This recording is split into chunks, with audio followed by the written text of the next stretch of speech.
Të dashur fëmijë, me emrin e Allahut, Mëshiruesit, Mëshirbërësit, e selamu aleikum.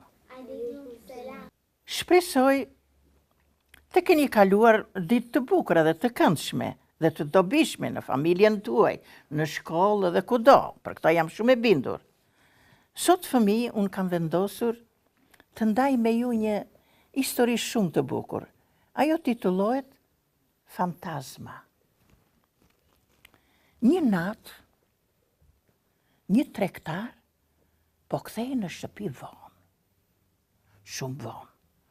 Si zakonisht se kështu kthehesh. Rrugës pa një zezak të moshuar, i cili ishte mbështetur pranë një muri dhe po përpiqej që ta kalonte natën aty, s'kishte vend tjetër i shkreti. Tregtari u ndje shumë keq kur e pa të moshuarin në atë gjendje dhe e mori në shtëpinë e tij që të kalonte natën aty, të flinte aty. Po, e mori, ul aty, i dha supë të ngrohtë, rrobe të pastra. Kur erdhi koha për të fjetur, e vendosën në dhomën e miqve dhe ai bëri një gjumë të këndshëm dhe të ëmbël. U qetësua. Aty nga mesi i natës, zezaku dëgjoi një zhurmë. Çfarë ka ndodhur? U zgjua, me ngadalë ju afrua dritares. Në dritën e zbet të hanës, pa dy hajdut që po përpiqeshin të hynin nga dritarja. Zezaku bërtiti me të madhe. Hey ju! Çfarë po bëni aty? Hajdutët ngritën kokat dhe pan një këmishë të bardhë si bora, se kishte veshur bluzën që dha ai, i zoti i shtëpisë. U tmerruan aq shumë sa duke dashur ta vraponin, këmbët ju ngatruan me njëri tjetrin. Nga frika nisën të thonin, të ikim sa më parë, sepse në këtë shtëpi ka fantazma, hajde shpejt. Duke ikur nga sytë këmbët, nuk dinin ku t'i hidhnin hapat. Njeri prej tyre theu dhe këmbën, ndërsa tjetri u plagos në kokë, se u ngatruan me njëri tjetri. Njerëzit e shtëpisë u zgjuan nga zëri i zezaku të moshuar dhe nga zhurma e hajdutëve që bën.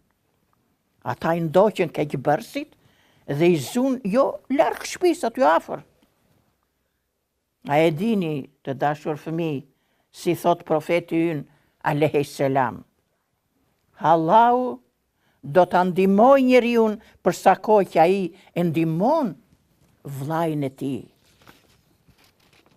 Fëmijë, besoj se dhe ju pëlqen tregimi, po aq sa mua.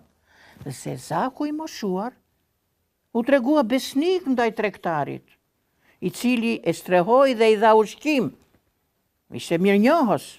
Pra, kur njeriu kryen një vepër të mirë, e mira e harrin ato, kudo që të jetë. Pra, të dashurit e mi, mësojeni dhe kujtojeni hadithin e profetit alayhis salam. Allahu do ta ndihmoj njeriu për sa kohë që ai e ndihmon vllajën e tij. Edhe ju fëmijë të dashur, e ndihmoni shumë, bashkëmoshatarët tuaj, të rriturit, të moshuarit, besoj se po, unë jam shumë e bindur. Do ta kuptoni se kur do herë do të gjeni mbrojtjen, ndihmën dhe mbështetjen e Allahut të lartësuar. Edhe sot po ndajemi të dashur fëmijë, duke shpresuar se koha do fluturoj shumë shpejt dhe ne do takohemi sërish së bashku në emisionin e ardhshëm. Deri atëre, paqja, mëshira dhe begatia e Zotit qoftë me ju.